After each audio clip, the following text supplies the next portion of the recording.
Hello, everyone. Welcome.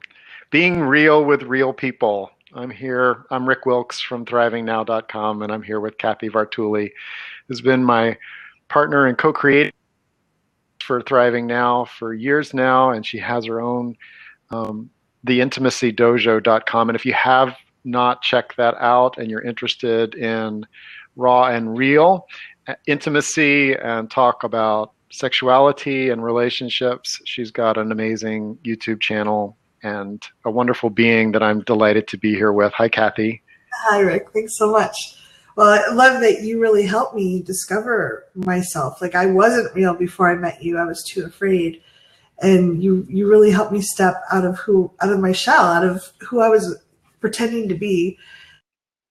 What we're sharing tonight is things Rick and I both dove into deeply as we were, both of us, growing. Like, I know you went through a journey like this too, Rick, and then you helped me.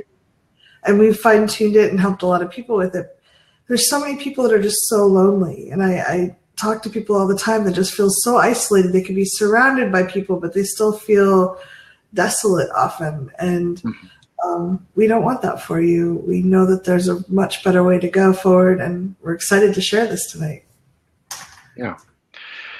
All right. So we come together. Do you want to advance to the next slide? There's a chat window. You also have Ask a Question. It's down at the bottom. If a question comes up, you can put a question in there. We'll try to have time to get to those. We'll be doing some tapping, and we may be calling for some people if you'd like to be on with audio and video tonight. There may be a time where we'll call on that. We've got some really great information that we want to share.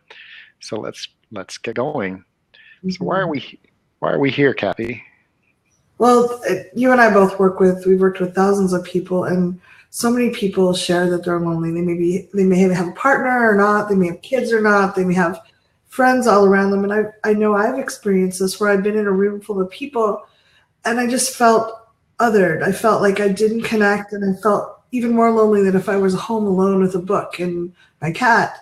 And it was like a strange, empty feeling. I felt like I was starving for connection when I was surrounded by people. It's kind of like the analogy I think of is if when you're out in the middle of the ocean, lost at sea, and there's water everywhere, but not a drop to drink. And I think people really connect. They long for that really deep connection. But we only get it rarely, often enough to like go, oh my God, that feels really good. I don't know how to do that. And that feels so disempowering and so overwhelming. And we want to show you how to step out of that, step out of the ocean and dive into the lake where it's full of crystal clear water that you can drink. Mm-hmm. Nice.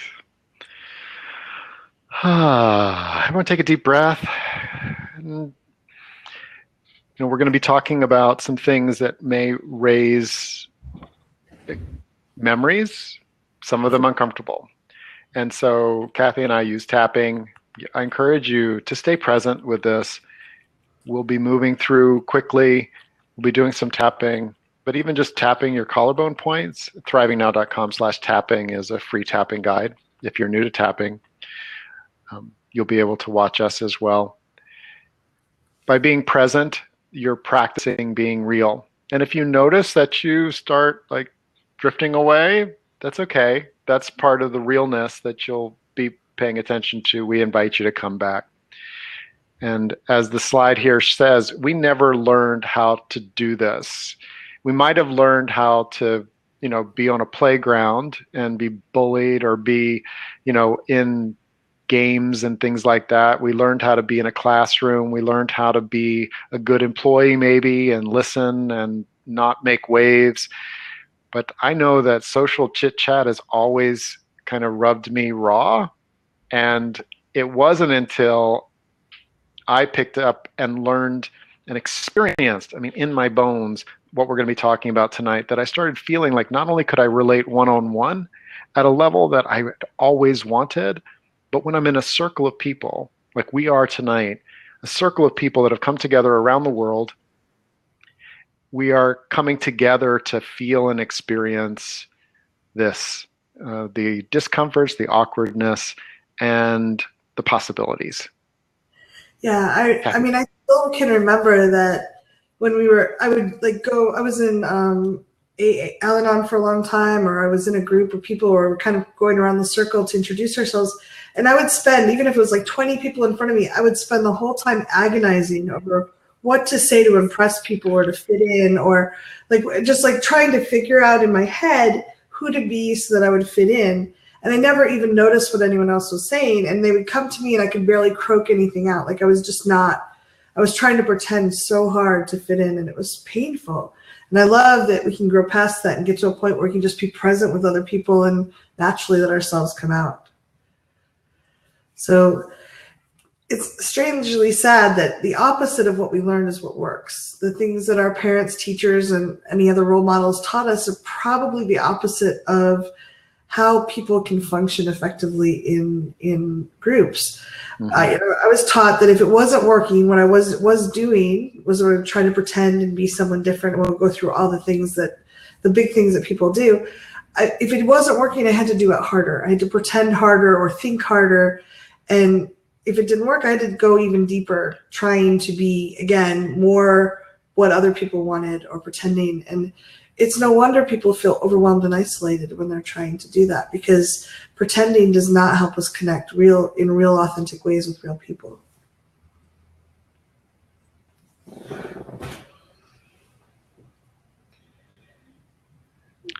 So, we're going to go 3, 2, 1. And the first mistake is that we think harder. So we start using our brain to try to solve this as a problem to be solved. And like Cathy said, you can be thinking, oh, what am I going to say? What am I going to say? How do I fit in? What do I say? How do I start this conversation? You plan what to say and do. You think about how to act.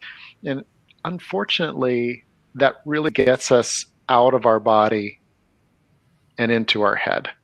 Mm-hmm. We're so focused on the future that we're not really feeling ourselves being present, and that makes a huge difference. I remember you mentioned a book on natural charisma, and that was one of its core points is that if you're in your body, you will naturally have more of a presence that people are comfortable with and will be drawn to and can interact with.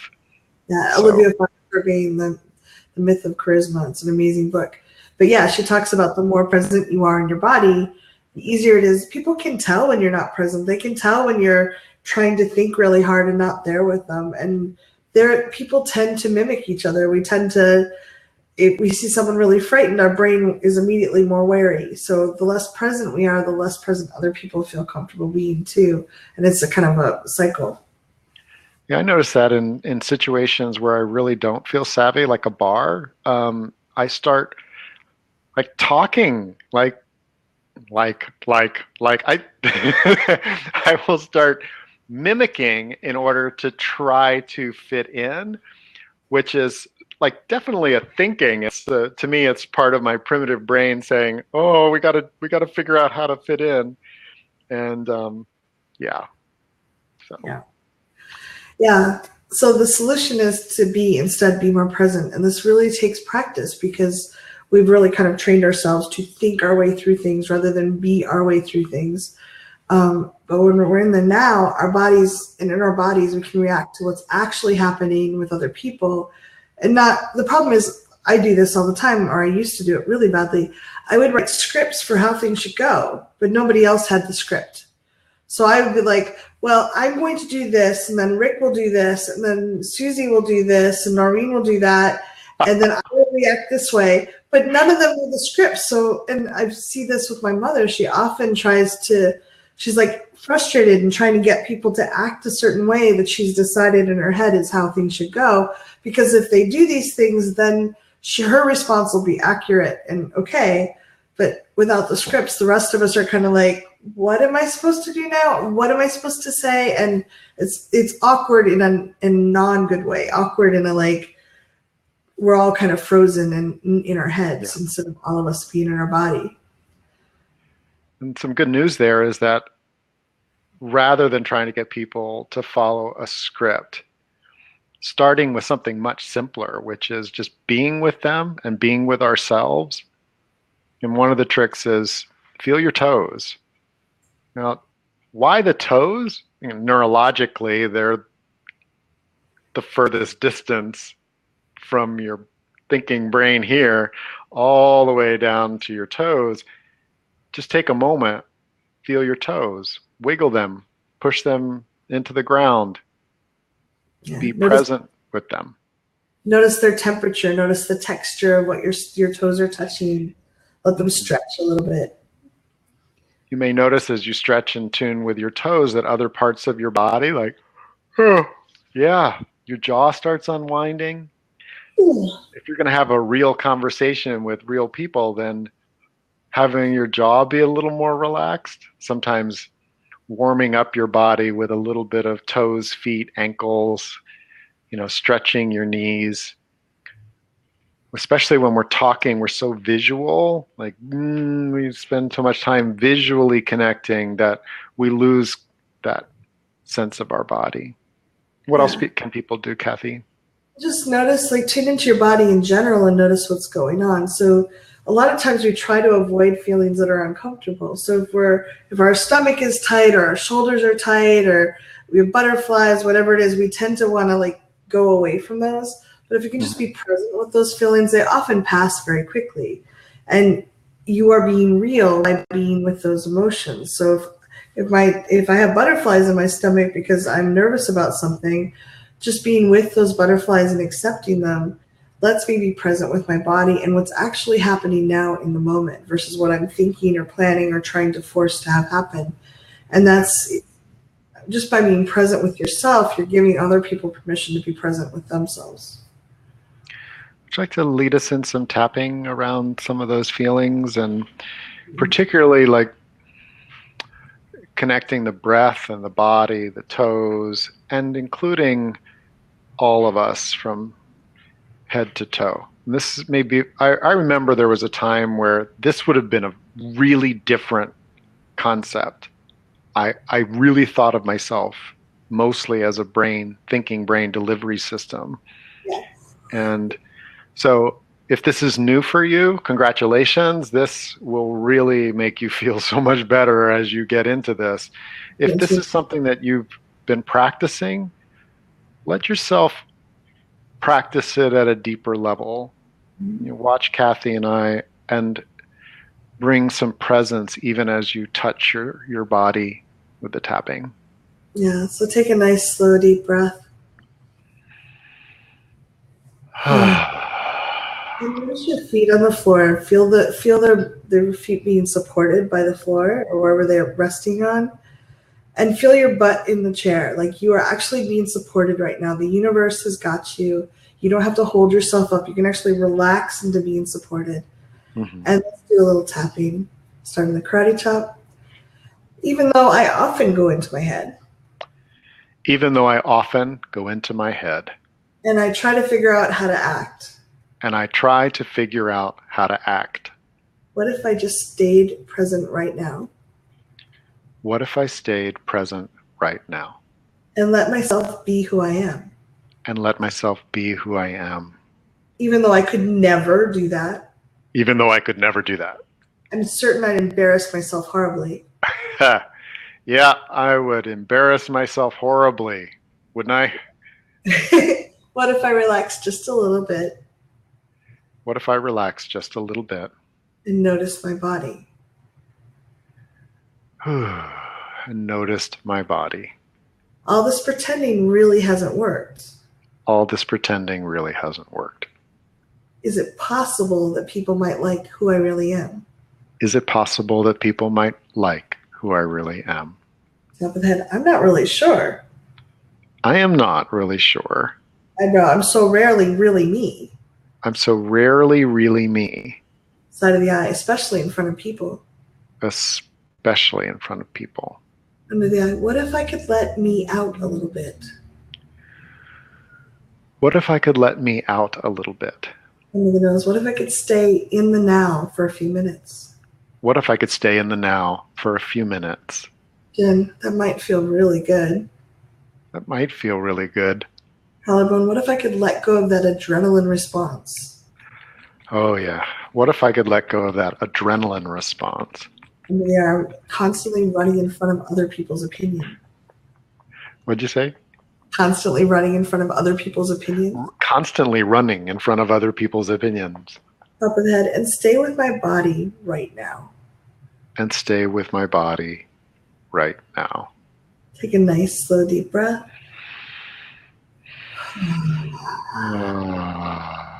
And I know, honestly, I know this can be terrifying. I was brought up that you could never be you because I had abuse, sexual abuse as a child. And I just always felt like I didn't belong. So I felt like I had to hide everything of who I was. The more I started experimenting as an adult and finding people that were really okay with it, the more fulfilling my life became. When I was little, nobody could handle the sexual abuse. No one could handle who I was because there was a lot of bad stuff going on. But as an adult, I get to find people that can really be present with me and actually seem to like the me that exists. And the more I just be me with them, the more fun and relaxing it is. Surprisingly, every time I'm still like, really? Wow. Okay. Thanks. It's like a kind of surprise, but it's so effective and it's fulfilling just to be present in the moment with people rather than trying to be something else. And Jean commented that what came up for her was that people don't understand me. How do you, I mean, I suspect she's not the only one. I certainly get that feeling sometimes. How do you cope with that? You're being real, you're in your body, you got your wiggling toes, and as you're being present, people are like, I don't know about this person. How do you cope with that? Well, I think there's a couple things that could be going on. One, I have a kind of quirky sense of humor that I think is hilarious, but 95% of people are like, huh? And I'm like, oh. So I've learned to just appreciate the joke for myself. And if they don't get it, I'm like, oh, they don't get my humor. I choose to take it as a sign of high intelligence on my part. But it took a little work to get there. And there's still some days I'm like, oh, I think this is so funny. Why doesn't anyone else think this is funny? But the other thing is, if you haven't been acting as yourself and you suddenly start acting as yourself, people aren't used to that. They may not know where you're coming from. So they may be used to the plastic or the pretending that's coming out. And all of a sudden we start acting authentically and they're like, yeah, this is different. What's this? What this is. And it doesn't mean anything's wrong. It just means that they're surprised. Uh-huh. Yeah. Often when you see surprise, we go, oh, back up, go back to pretending. So they never actually get used to us being us. And just like, okay, this is who I am. If you don't get me, that's okay. I don't get everybody either. We're going to get into another subject, another topic of why that can be an issue. I'll just kind of prelim that most people are not pretending in a real, authentic way. And so when you are, it can take a little while for them to recalibrate and figure out what to do with this very different kind of creature. It's a bit like if you're the only person at a masquerade ball without a mask. Yeah. So, great. What's next, Cathy? So just to reiterate, the number 3, be in the now with all your feelings and with the other person, not in your imagination, pretending, not hoping to create something, but with what is. And that includes the feelings, the discomfort that can come up when you're being there, the awkwardness, the nervousness. And again, most of the time when we're with a feeling, within a couple minutes, it passes. So if you can just be with that, like, oh my God, this feels icky, I don't want to be with this, tap, tap, tap, or just breathe through it. A lot of times it passes and all of a sudden you're just being real in the now and not having all this extra feeling come up. Mm-hmm. So I just wanted to share a few ways that I've noticed for me that I have ways that my brain tries to distract me when I'm trying to be in the now. Okay. Yeah, because sometimes we don't recognize them. It's like that fish in water. It's just like swimming along, going blah, blah, blah. It doesn't know there's water. And we just listen to the voices, the little hamsters are like, oh, this is scary. Let's distract things. So one of the things I do all the time is, this is a great event or people seem really nice, but I'm going to connect with them the next time when I'm more confident, more organized, have had more sleep, I'm more fit, I'm better, different. Like I'm going to be better, different next time. So I'm not going to try to connect very much with these people right now because I'm just not ready. It's a story, like, because we are who we are. We're, just like, it's an excuse. It's a hamster. Uh-huh. So, and those are always ways we deflect and step out of the now into the future. I'm like, oh, I'm not going to be here now. I'm going to be in the future when we might all perhaps get back together, when I'll allow this fulfillment. And remember, it takes a lot of courage to be who you are now as you are. And it's okay to feel that, like, I don't know that I like this, but it's okay.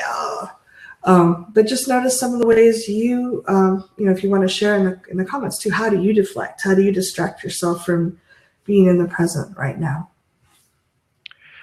For me, one of the breakthroughs was when I started looking at, okay, I'm feeling like I don't want to go to the dance because I'm feeling X, and it could be tired. Maybe I'm not my happy self. I'm more my, oh, been a long week self. And one of the things that I asked is, how would I feel about someone else showing up real in that state? And I think there's certain states where I'm like, yeah, I think it's better for all of us if we stay home. Like if I'm really sick and I'm going to a community event, I think it's Right. okay for me to stay home. And it's a gift. It's a gift to the community for me not to be there and be sick. I Yeah. think staying home is fine. And if we look at really, like, is there something that we can offer that's real still?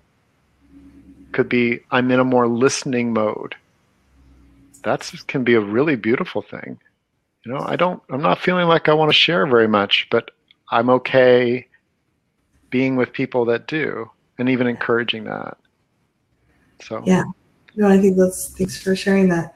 I think that, again, it's a balance, and we don't always have to get it right, but there's a balance between self-care and stepping into this discomfort and moving through that. mm-hmm. Would you like to? No, you Yeah. do this one. So It's this a is little too another. close to home, trying to get it perfect.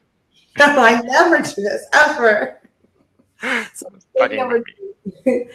Mistake number two is trying to get it perfect, and it literally will drive you nuts. I've been so lost in my head. It's basically, we talked a little bit about being present, like being present in the now, but we also will try to put a mask on ourselves with the pretending. So we watch TV. Most of us have watched TV since we were very little, and we see these very suave together people. And our brain does not, or especially our primitive brain doesn't remember, wow, someone wrote the scripts for them. Those people got to do 30 takes until they got it right. The other person had it scripted back.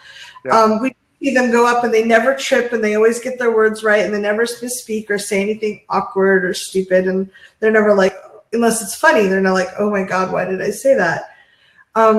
So we put a mask on ourselves and we pretend that we pretend to be somebody we think they want to be. And my biggest thing when I was first emerging from pretending was I would sit there and try to guess what you wanted me to be. Okay. So I would interpret, and this kind of will help lead into the number one thing in a few minutes, but yeah. I would kind of like, looks like Rick wants someone to be funny today and kind of spunky. I'm going to be that. Versus who am I? How do I want to relate with this person? So when we pretend we're trying to be somebody different, it comes off forced and strained. It just naturally does. We're awkward in a kind of almost creepy way because our subconscious brains are like, something's a bit off here. I'm not quite sure what, but something's not quite right. And they don't relax. They sense it and they're kind of like, oh, what's going on? I'm not going to be very open either. Yeah. Oh.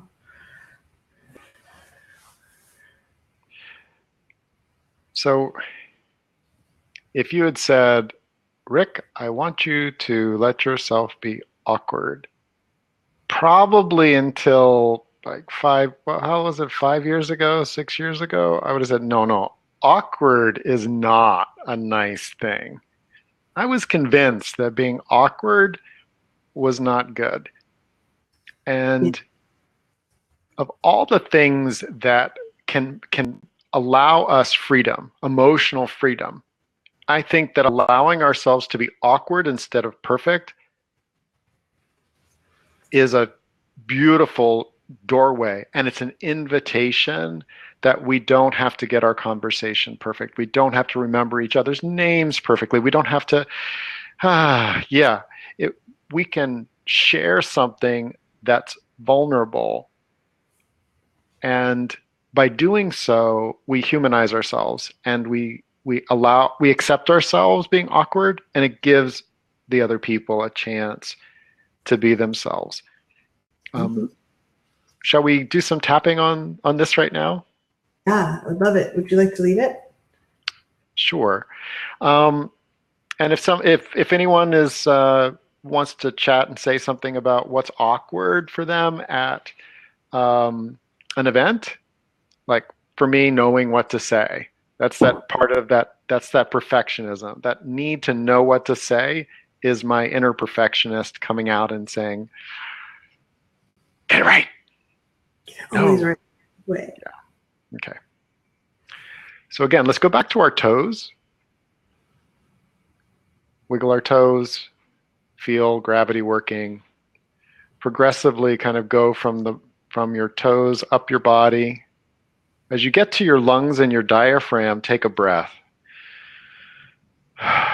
And let this part of the upper chest part of your body relax. If you're tight here, you'll feel socially anxious, even if there's no reason. It's called an emotional posture. So if you're going out someplace, sometimes just taking your hands and rubbing down like this, even just softly touching your throat. You can do this in the restroom as you take a break, as you feel yourself being more anxious, you can excuse yourself. And then when you come back, it's great if you can be calm and confident, blended with a little awkward, right? Yeah. Even though this is awkward. Even though this is awkward.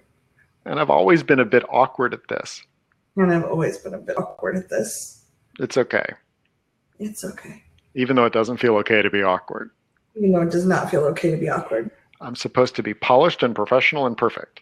I'm supposed to be polished and professional and perfect. Everywhere, all the time. Everywhere, all the time. No wonder I stay home. No wonder I stay home. I'm open to feeling calm, confident, and a little bit awkward. Open to feeling calm, confident, and a little bit awkward. Eyebrow. What if I don't have to be perfect? What if I don't have to be perfect? Side of the eye. I'm not really looking for perfect people. I'm not really looking for perfect people. Under the eye. Perfect people are a fairy tale. Perfect people are a fairy tale. Under the nose. Awkward people are everywhere. Awkward people are everywhere. Jen, it's okay to be awkward. It's okay to be awkward. Hold on. Rick says it's okay to be awkward, and I'm not sure I believe him. Rick says it's okay to be awkward, but I'm not sure if I believe him. Under the arm. We could have a conversation about this. We could have a conversation about this. Top of the head. There we go. We can have a conversation about how awkward it is to be awkward. And we could have a conversation about how awkward it is to be awkward. Deep breath. I actually do that a lot because I'm very shy. I use my shyness and awkwardness. I'll go up to someone and because when I'm shy, it's easier for me to be of service. It lets me get out of my own head. I'll go up to someone and say, wow, I'm really shy and I'm always awkward at these things, but you seemed cool enough that I wanted to talk to you. Do you mind if I chat with you for a few minutes? And I'm outing myself as feeling awkward and shy, which immediately lowers the intensity. As long as I'm pretending, it gives it energy. And then also I'm inviting them, I'm like telling them they're cool enough for me to go past they seem interesting enough for me to get past that, to ask them to talk. So they feel, usually they feel complimented, hopefully. And giving them a choice to say yes or no, I think invites conversation. And if they say no, I just go off and find someone else who looks out of place and ask the same thing.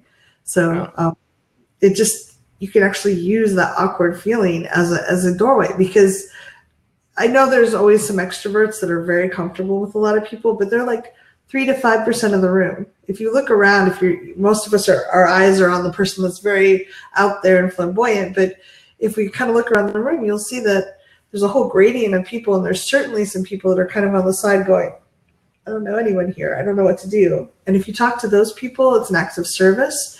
And usually that starts the ball rolling. And some of those people are amazingly fun. I know that as a shyer person, I observe things more. I'm often sitting there watching things happen. And when you do that, like sometimes you have some really good perspectives. So start talking to those people and you'll be surprised sometimes how much fun you can have. Mm-hmm. I know that one of the things that warms me up in a social experience is to use my empathy. If I'm in my body, well, now I have access, and I can ask the question, who else here is feeling tired? Who else here is feeling like, oh, I'm glad to be here, even though I'm not sure how it's going to go. Mm-hmm. Who's really like arriving still, right? Yeah. And I don't ask that out loud. I'm asking it inside of myself because it's using my sensors, which can be like, where's the threats? How do I make this perfect? Who are the bullies and things like that? It's a way of retuning my awareness. Like, you do ask out loud. You do say those things out loud. As you're introducing. Jean said, do you say that out loud? I ask them, I do say I'm shy and awkward and you seem cool enough, but Rick is not. He doesn't wander through the party going, who feels tired today? Yeah, no, it's a way for me to, like, if I'm just getting a glass of water, I can feel into like, what's the vibe of the crowd? And because that's a realness, and we'll get into that in just a moment. It's a way of me relaxing into some of the gifts that I have. For example, if I see someone arriving, I can know that they're looking around and they're not quite so sure. So if I catch their eye, I can smile at them and give them a sense of welcome. Glad you could make it. Yeah, this person's arriving late and they seem a little awkward about it. So I can be aware that they've arrived late and tune myself to, and that's okay.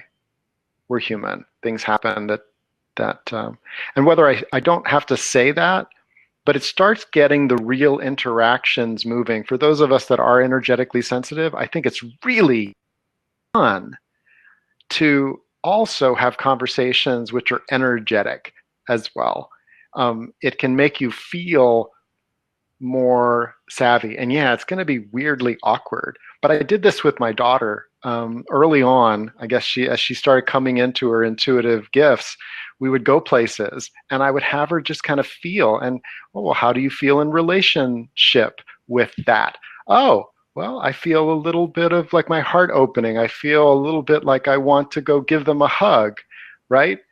And no, on the beach in San Diego, we didn't actually walk up to strangers and give them a hug. But although today she might, we build up our muscles, and doing the energetic side can be a beautiful thing, especially if you may notice that other people are people watchers, and you might find other people that are sensitive in a beautiful way for looking for ways that they can be supportive and holding space and engaging.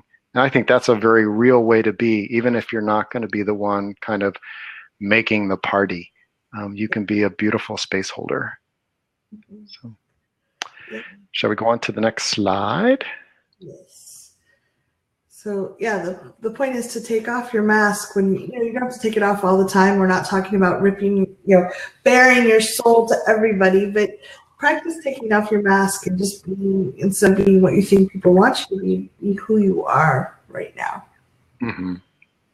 You ready for number 1? Go for it. Okay, mistake number 1, and this is huge, and we do this all the time. Humans do this. We project masks onto others. So subconsciously, we've made a lot of. Did you want to say something? Sorry, I didn't. No, I remember when you brought this up. I was like, do we? Oh yeah, we do. So if your first thought is, what do you mean projecting masks onto others? I'm paying close attention because I want to hear how Cathy describes this. Well, I think as children, even we learn to categorize people in certain ways, and that makes life very efficient for humans. We're very smart, and we're able to categorize and build complex situations because of that. But that also means we sometimes build complex situations when there's not a complex situation. Okay. So we may have subconsciously decided that all men with deep voices are a certain way. They behave a certain way. They're going to interact with us a certain way. And especially when there's small t or big T traumas that cause these loops, these echoes in our brain where there's, the primitive brain is stuck and the event is going over repeating. It's almost like a radio is blaring over and over and over again. Yeah. Oh, dad's mad at me. Dad's mad at me. Dad's mad at me. Big men with deep voices are mad at me. We'll end up projecting that. Anyone who subconsciously triggers the deep voice, big man thing, all of a sudden gets dad's face on him. The problem is that other person probably has a mask they're projecting onto us and they don't realize it. So what's happening is if I'm talking to Rick, I'm interacting with Rick and projecting, but I'm not really interacting with Rick. I'm interacting with the mask I put on his face. And if he has put a mask on my face, he's interacting with my mask. And so it's two masks interacting and no real human interaction. So we make deep assumptions and project and expect. And there's actually, our field is strong enough that we can actually draw that out of people after a while. If I'm always expecting someone to be angry and I'm always acting a little timid, it may actually bring someone either their anger out, or they might be like, something's off. It might bring something out that's not even their real self. So those masks, we're just dealing with the projections instead of the real person. And because it's even in a group, we're often dealing with at least some level of mask on other people. And part of it is, can we give ourselves permission to be with this other person who may not act the way our subconscious brain is expecting them to act? Yeah, the awareness of this. I met a boyfriend of a friend of mine, and he's taller than I am, and he's a personal trainer and a massage therapist.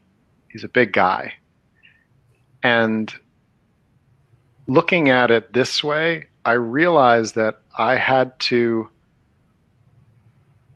keep taking the mask off of what my perceptions were of a man of his strength and his size and the confidence of which he spoke. There were certain, and this is where tapping can be a huge help. And it has been for me. There was a time where I wouldn't have even sat down next to him. I mean, I sat down next to him on a bench and we had a great conversation. But I could feel myself occasionally because there were scary people. There were people in my past. There were people that were the big male athletes who I can't honestly point to any of them and say that I respected their attitudes and opinions toward women or toward anything that I was aware of. It was a pretty narrow pocket of immaturity and big muscular strength.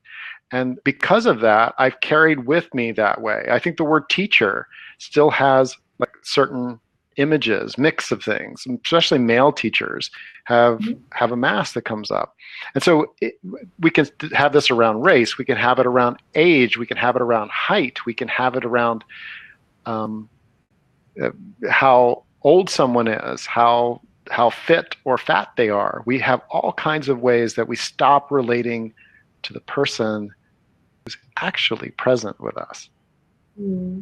And when we walk with this awareness that, of course, there's like you said, we've been making these associations since we were children, and they were important.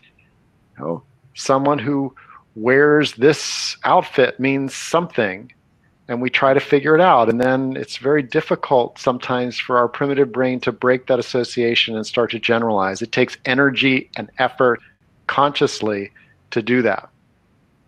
And so we've really felt like if you want to be real and with real people, that being aware of the mask that we project onto someone based upon their most in a blink, what is this person like? And we do establish associations in a blink. They're not necessarily accurate. It doesn't mean second guessing your intuition if something's saying like, this is not good for me. And you can start noticing the generalization.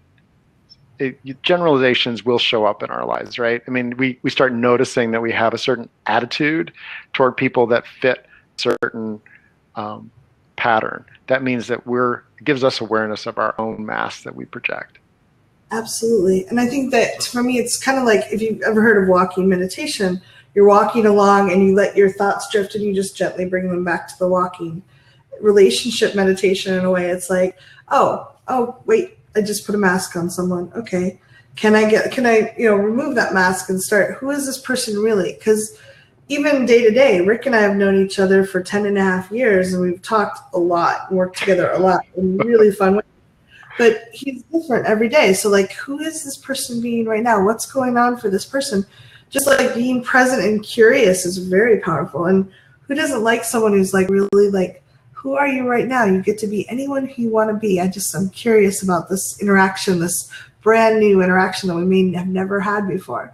And to me, that's really exciting and beautiful. And when I can remember to do that, my interactions are almost always intriguing. They're not always delightful because it depends on the person I'm with, and what we create together. But it's just like when I'm with people I love, it's almost always incredibly deep and very real in a way that, I can forget. I go, oh, I know who Rick is. I have a mask of Rick that I expected from all the times we've been together versus who is this person today?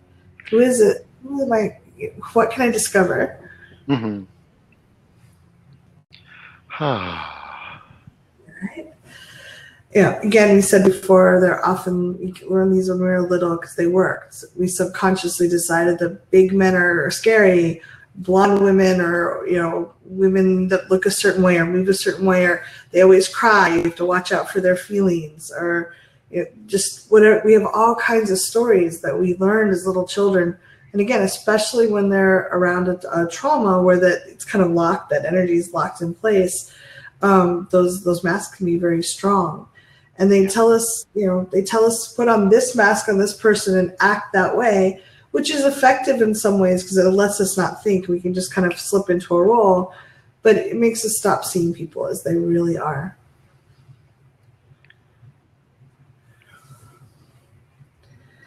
Do you want to go ahead, Rick? Or?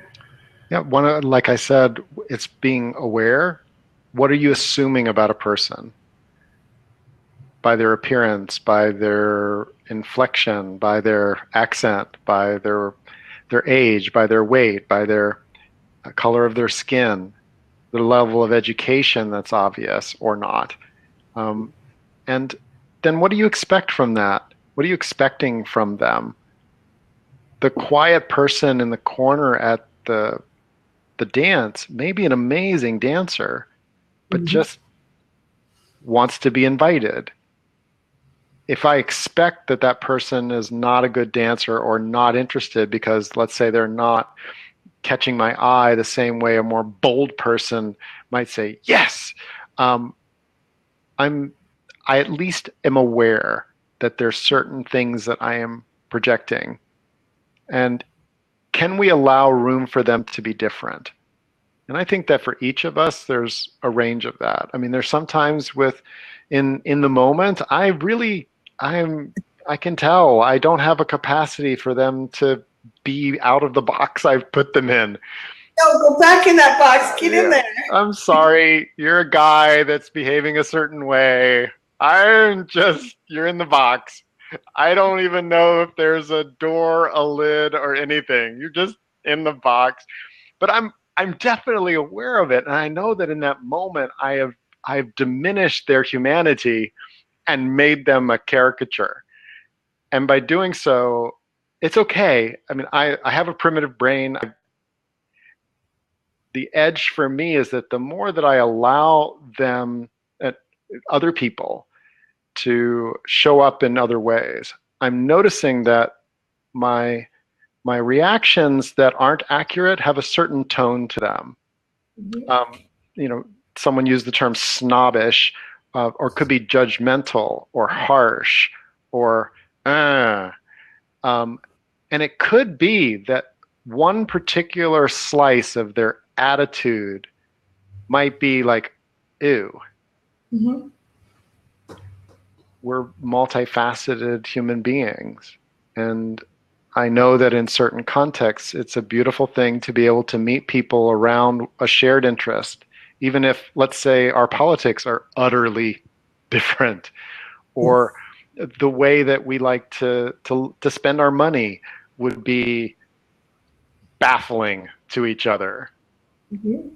By allowing room for differences, I allow them also to be different. Yes. My cat came to see if she could help us be more real. Oh, good. Yeah, because Hi, she's Molly. very, yes. Another really good way to tell if you're doing this is ask yourself, and this is one Rick helped point out when we were writing the slides, is how old do you feel? Mm-hmm. Often when we're projecting, it's something, we may have more recent descriptions, but if we're projecting something from a younger time, I have one friend that I constantly project on, because he can be kind of moody. I project my dad on him, and I always feel young. And then if I like, oh, I'm feeling young again. Oh, I put the mask on him again. Yes, he is sometimes moody, but that doesn't mean he's my dad. I can go, okay, he's being kind of moody, and he doesn't have to be a person that fits all the patterns of someone else. So we can give them space and remind them. And remember, these are often associated with small T or big T traumas. And sorry, my cat is really helping now. And we can tap on those so we can release those masks so we don't actually carry them anymore. Just realizing it and can give you a lot of freedom with tapping. So would you like to lead us in a quick tapping there? One, that it's okay. You don't have to fix it in the moment. Mhm. That if you start feeling yourself being an age that you're not, you start feeling like a 3-year-old. Or I get, with certain men, I get a feeling like I'm 11 to 13 years old. Yeah. And that has been reduced by like 90%. I mean, it was so pervasive that I just wasn't even aware of it.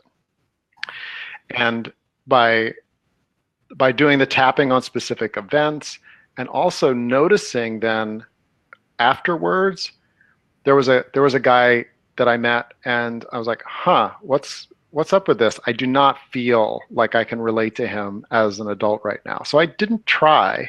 I was just like awkward with him, which is okay. I was like, hi, how you doing? Um, and that's as far as it went. But I looked at it and I said, silver hair in a Uh, man done a certain way. And as soon as I tuned into that, I could feel myself. And this is, if you'd lead us in a tapping around, oh, I don't feel myself, and that may be tied to something. And would you, yeah. Yeah, you and Molly absolutely. help with that? Yeah, she really likes helping apparently. So take a nice slow deep breath.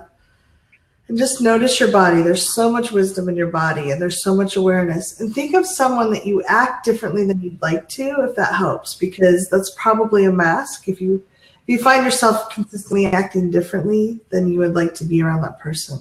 And let's just do a little bit of tapping.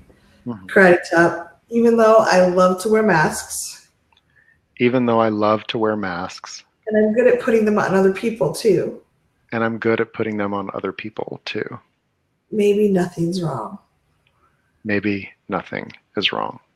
Even though I'm so good with these masks, Even though I am so good with these masks and they happen automatically, in some ways, they actually help me be efficient with life. in some ways, they actually help me be efficient with life. And in some ways, they block my love. And in some ways, they block my love. I'm open to finding new ways to deal with this I'm open to finding new ways to deal with this and ways to accept myself just as I am. and ways to accept myself just as I am. Top of the head, there's a lot of old stuff coming up. There's a lot of old stuff coming up. Eyebrow, and I'm putting it on other people. And sometimes I put it on other people. Side of the eye, maybe they'd be different if I didn't put a mask on them. Yeah. I bet they'd be different if I didn't put a mask on them. Under the eye, and I would probably feel different. And I would probably feel differently. Under the nose, it's not very fulfilling to interact with a mask. It is not very fulfilling to interact with a mask. Chin, and I'd really like to start being real with people. And I'd really like to start being real with people. Collarbone, so I invite the younger parts of me. So I invite the younger parts of me. Under the arm, the ones that have the masks. The ones that have the masks. Top of the head, to really evaluate whether these people should wear those masks. To really evaluate whether we slap a mask on these people or not. Eyebrow, or if it might be more interesting to actually see who they are. It might be what? Might be more interesting to see who they actually are. It might be a lot more interesting to see who they actually are. Side of the eye, what if I can be real with these real people? What if I can be real with these real people? Under the eye, even though it's awkward. Even though it's awkward. Under the nose, even though I keep forgetting and putting masks on. Even though I keep forgetting and putting masks on. Chin, what if it's all okay? What if it's all okay? Collarbone, what if I can just accept myself and my desire to put masks on people? What if I accept myself and my desire to put masks on people? Under the arm, and just be as real as I know how. And just be as real as I know how. That might be really interesting. Oh, really interesting. I'm glad you're yawning. I'm sorry about. She's not normally on the screen very long, so if I put her down, she'll just come right back up. So take a nice deep breath and notice what you're feeling in this moment. Like if there's something coming up, if there's like, oh my God, I can't put this down. Sometimes our brain or subconscious will project people on it because we're trying to heal an old pattern. So if I have a deep wound with my father, for example, my subconscious brain might be constantly projecting, looking for dads to project on people so that I can kind of resolve this old problem. So if it's the same mask you keep putting up on a lot of people, there might be something you want to get coaching help with or do some deeper tapping on so that you can release that pattern and see people for who they are, because that's very powerful. People are so rarely seen and heard as they really are, who they really are. And when we can do that, people are like, really? You see me? I don't, most people are lost in their phones and their masks and their busyness and like, wow, someone's really here with me right now. That's amazing. Really helpful. All right. She always wants to be a video star. She heard about the kitties on the internet. Going back and forth. All right, next slide. Yep. So before we go deep, we have some other tips and pointers we want to share. But before we go any deeper, we wanted to, if you want an additional resource, we have something called Breaking Out of Your Shell. It's a video program, or it's an audio program with some videos that Rick and I did with Reed Mahalko on being awkward and being present and being real. So if you want, it's 5 hours of video, 5 hours of audio and some videos that can guide you into really working through some of this. And it was very powerful for us, some points that we had never really considered until we worked and kind of chewed on that all together. And so if it's something you'd like to do or you'd like to go a little deeper and want to have more presence as the holiday approaches or as the new year approaches, I really encourage you to check it out, because it's a process that can really open doors and literally take off the shell. If you feel trapped behind masks, you can just break it open in those 5 hours. There's a little button down below for breaking out of your shell. Yeah. Great. Just appeared. Yes. All right. Oh, why is it not advancing? Because I'm not on the right screen. Sorry. There you go. Would you like to start? So you'll notice that when I said when you're warming up, you can be real with yourself. Mm-hmm. Because the truth of the matter is that when we're building up our strength, you may not want to reveal yourself to everyone. I trust your intuition. I also trust that if you're the type of person that's engaging at this level, that you have a desire to connect. You have a desire to engage in ways that are mutually nourishing. Now, not everyone is going to be real back. I notice, for example, that if I make a bid, an invitation for engagement, and someone can't meet me there, it's okay. That's part of the role modeling this. You role model being shy and awkward and okay with it. You role model being bold enough to say the first words. And some people will not be able to meet you there. You are a leading edge co-creator, folks. If you're the type of person that is doing this level of work, you're leading edge. I so appreciate you. And I can say that most people are not going to meet you necessarily as fully as you could show up. But I will say that the hunger is out there, and it will go better for you. To me, when I go someplace and I was real, when I come home, even if it was not giving me everything that I wanted, as I sit and savor who I was, and that also I was okay not connecting with everyone, that it's good. And also, a lot of times you may have a really attractive energy, and some people may not understand boundaries or consent or other things. It's okay to take care of yourself, move away, give them a little namaste away, and allow yourself to move in the flow, the direction of where you want to be and how you want to be. And I think it takes some people a little time to get used to the more realness. Like if you haven't been real with someone and you're suddenly real, they may be like, huh. And I know that I'm someone who usually tries to contemplate things and evaluate things. So I'm not going to necessarily go, oh, I get you. I'm there with you. I might be like, But the next time I might be like, is it back? Where's the realness? Like, it's okay to give people time to adjust and be part of be a little surprised because you're doing something really different. But, and you get to evaluate. Like, I'll test people. I'll be a little real with them and see how they handle that. And I'll be a little more real. I don't have to, you're allowed to have privacy. We're never saying you can't be private or hold part of yourself in, this is my boundary and I don't want to share that. But just kind of evaluating people and seeing how they respond and how they interact with you can be really powerful. So, and you can ask yourself, what am I feeling when I interact with this person? You can acknowledge what you're actually feeling and practice separating feelings from interpretation. So what do you mean by that?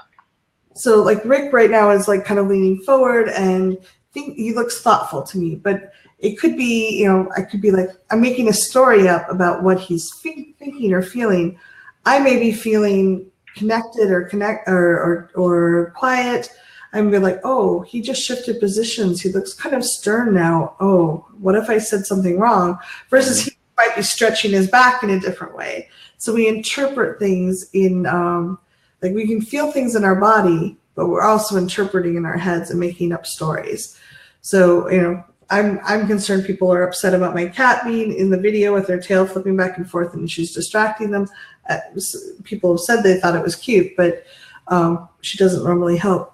Ask yourself, what am I noticing in my body? Can I be present with my toes and just be like, okay, I'm here. I hope people would speak up if it was bothering them. And it's not a deal killer either way. Hopefully people can get the information. Versus, oh my God, I screwed up again. Why did I let the cat on I trained her to come up here when she wants affection. We tell ourselves stories about that. So if you can separate what's actually happening versus what we're feeling in our body versus the stories we're making up about it, that's really powerful. And if you can be willing to be with those uncomfortable feelings, that's huge, because the growth and the fulfillment we often crave the most is outside of our comfort zones, especially if we haven't had a lot of time being real with people. So we will be uncomfortable, which is different from being putting up with disrespectful behavior or people that treat us badly. And to honor the time, we're a lot of echo there all of a sudden. That was weird. Oh. Did the volume go up on your side? No. Okay. So just quickly, being real, it does take courage, and it means being okay with being awkward and uncomfortable with with certain feelings that come up. There's such a deliciousness in being in the now and being with the actual person in front of you. When you're actually with them, then you don't need to fix them or fix the interaction. I don't need to fix Molly. I don't, kitty kitty. I can just be with what is. And that opens us up to a different level of intimacy. It allows us to embrace intimacy with others in a different way than most people have ever tasted. As Cathy said, the awkwardness is perhaps going to be on both sides. As people get to know you and get to know your range, your continuity, your willingnesses, how you carry yourself, they see you as human. I know that people that interact with me now, it doesn't take as much for us to get into the meat of a good relationship. Mm-hmm. It can happen so much faster. Instead of years, it can happen in weeks, a few months, to be in the kind of friendship and co-creation and depth where you can become the person that is trusted and that you can share yourself with others. Most people are starving for real connection. It's true. They really are. And the more you can practice it and build up those muscles and get hit in your face with a cat's tail. That's part of this program. We send you a cat's tail to get slapped in the face with. Just making up stories. No, just realize that it's going to be awkward and it's not always going to be comfortable or smooth, but as you go forward, you build up these muscles and it becomes easier and easier. And not only are you helping your own heart fulfilled and connected, but you're helping other people, giving them permission and role modeling to do this. So there's one question that I wanted to touch on. It was, could we speak to how to handle deep fear or dissociation in social situations? Recommend that you go to thrivingnow.com/brain. We have a presentation on trauma and the primitive brain. I think that's a good place to start your understanding and to understand how, when you go to that place, that is an indication that you've got some deeper work to do. There's private and group coaching available from Thriving Now, and our email that goes just to Cathy and I is support@thrivingnow.com, and I'd be happy to give you some more detailed suggestions. Anyone who's listening, that's an issue for you, that it really is a gut fear and kind of dissociating around other people. That's a bit of a different level of engagement, but it's one of those things that tapping can be enormously helpful for, as well as learning to interact and trust with someone who is skillful in that. And come from that place, so that there's a great deal of hope. So yeah, we really appreciate you being here and exploring this with us. We love your feedback, and positive and negative. We want to make sure we do the best job we can for you. And we really just honor your courage and your willingness to explore this, because most people just kind of go through their life, occasionally stumbling on connection. And with these 3 steps, you can actually create it almost at will. I mean, other people have to be willing, but if you set the tone this way, you're going to find it so much more frequently. So thank you.